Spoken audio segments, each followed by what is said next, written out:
As we are entering the sixth day after the earthquake in Turkey, the death toll currently sits on nearly 21,000, and more than 80,000 have been rescued, injured.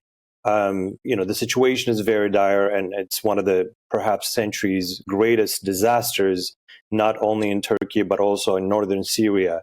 And this is perhaps one of the greatest, devastating disasters worldwide. So the situation is very, very bad, of course, on the ground, but the rescue operations are continuing.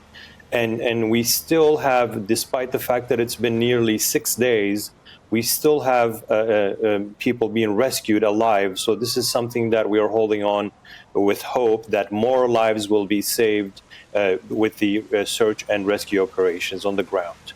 The government has enabled all its means to make sure that more lives are being saved with search and rescue operations. Civil society is on the ground.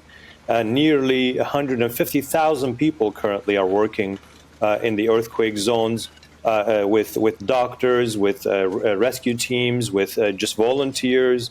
The whole country has mobilized to make sure that at least one life can be saved with each operation that is taking place currently.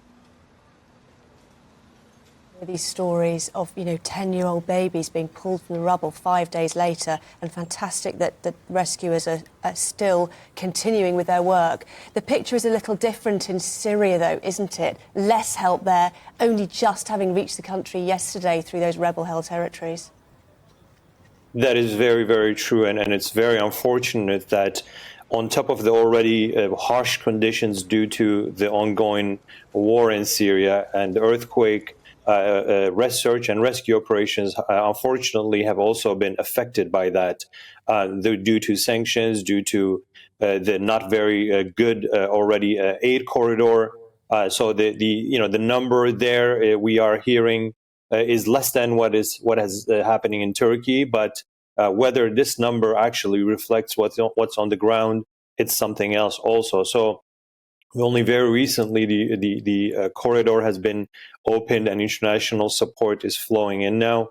But of course, the situation there is not as transparent as it could be if, given the fact that there is a war on the ground and the infrastructure is not very good, and the organization and, the whole rescue operation is unfortunately, not there to make sure that some lives can be saved after the earthquake. International community's support has been, huge with both Turkey and Syria. And more than 50, 60 countries have sent their teams into Turkey. But I think Syria also the situation in Syria is also as dire as in Turkey, and international community should extend their help to Syria despite the sanctions on Assad.